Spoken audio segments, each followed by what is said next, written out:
महायुती सरकारनं सत्तेत येण्यापूर्वी शेतकऱ्यांच्या कर्जमाफी संदर्भात जाहीरनाम्यात घोषणा केली होती। मात्र सत्तेत आल्यानंतर निधीचं कारण देत शेतकऱ्यांच्या कर्जमाफी संदर्भात कोणताही निर्णय घेण्यात आलेला नाही।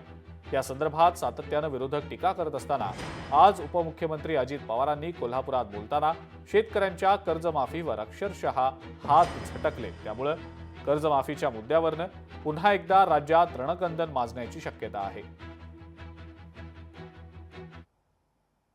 दादा, शेतकरी कर्जमाफीबाबत काय धोरण आहे? राजू शेट्टी आक्रमक झालेले आहेत त्याच्यावर। राजू शेट्टी म्हणतात विधानसभा निवडणुकीच्या वेळी मी दिलं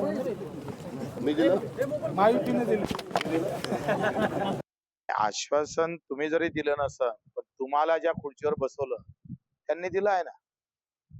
त्याच्यानं आता नाही म्हटलं तर राष्ट्रवादीचा बाप भाजप आहे आणि बापानं जर आश्वासन दिलं तर पोट्याला पळायला लागते, नाही का?